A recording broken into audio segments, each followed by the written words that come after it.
ต่างๆเนาะเป็นบูธขายเครื่องขายของต่างๆโคตรน่ะหลายแท้หลายว่าพี่น้องเอ้ยย่างจนบ่ได้รถติดแต่เก่าเห็นแต่รถติดบัดนี้คนติดยาวเหยียดสุดเลยหลายแท้หลายว่าปีนี้มาปีกายนี่บ่ได้ปานนี้ปีนี้ก็เอาแถวว่าเลยคนทางหน้าทางหลังแอดเลยไปทางใดก็บ่ได้เฮาก็สิทยอยไปเรื่อยๆทยอยขึ้นไปทางเทิงพุ่นแหละเนาะพอดีเฮาหากะเข้ามางานยังบ่ดนนี่อันนี้ก็เป็นลูกสาวหลาทยอยไปขึ้นไปพุ่นแหละเฮาสิขึ้นไปจุดแถวปล่อยกระทงเนาะอันนี้ก็สิออกมาแคมป์คลองแล้วนี่สิเป็น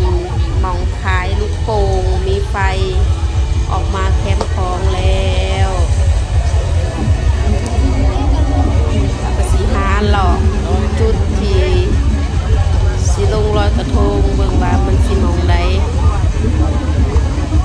เป็นตะลอยเนาะนี่ก็สิเลาะไปเรื่อยๆเบิ่งแคมป์คลอง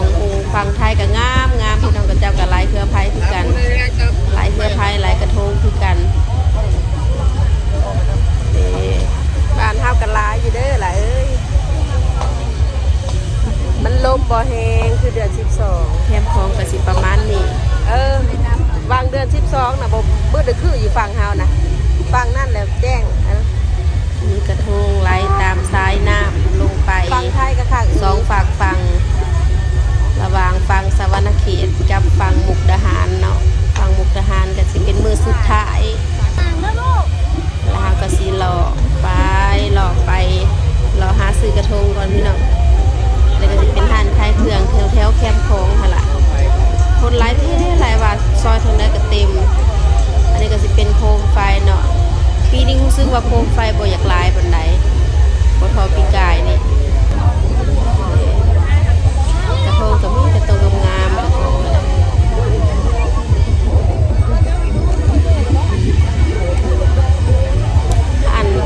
ห่านกระทงกับสีราคาบ่คือกันเลยกระทงแต่ละห่านบางห่านก็ถูกบางห่านก็แพง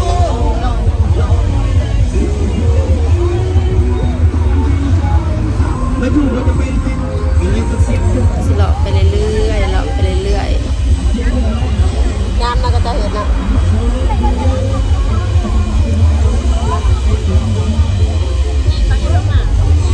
ทงห่านนี่ก็งามแต่เฮาบ่ได้ซื้อห่านนี้เพราะว่าลูกสาวมักห่านตอนหน้านี่ล่ะเอาตัวใดลูกเอาผู้เสียตัวนั้นลูกสาวมักแบบสิตัวนั้นบ่ลูกก็ตามใจเพิ่นเลยเนาะโอ้น้อยๆมักตัวนี้จัดไปคนละ1กระทงเอาอู้มารถลูกอันนี้เป็นของลูกสาวละ30 40แล้วนูน่านะตัวนี้จะเป็นของลูกสาวกานูน่าแบบนั้นบ่นูน่าเป็นร้อยกระทงจะตรงกับงามตัวนี้กันกระทงอันละ25,000งามแท้จากซื้อแล้วมาเจอฮันนี่แห้งถือ25,000กีบได้แล้วก็สิลงไปเลยนี่มองลงคนกับลายแท้ลายวายใหญ่กันคอยตูดลงเรื่อยๆพี่น้องลงไปเบิ่งน้ำกันว่าทางลุมสิเป็นนั่นใดลงไปแล้วบัดนี้เฮาก็สิมาฮอดแคมป์คลองเลยพอเพิ่นก็ทำการจุดเทียนจุดธูปให้ลูกสาวโกกเพิ่นก็มักแบบ3คนมักคนละสไตล์ได้พี่น้อง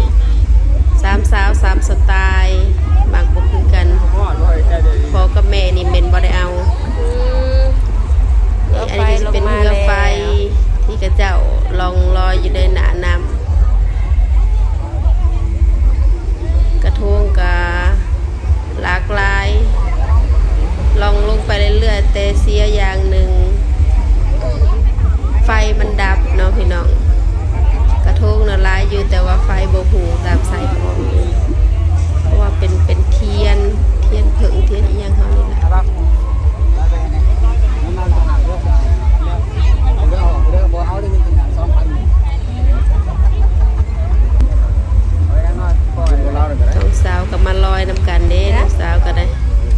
ไปแล้วเปล่าไปเอ้ยหลังจากลอยกระทงเรียบร้อยแล้วเขาก็ขึ้นมาทางถึงแห้งมีแต่ตัวงามๆอีกพี่น้องปลาที่โตตาสะออนอีลี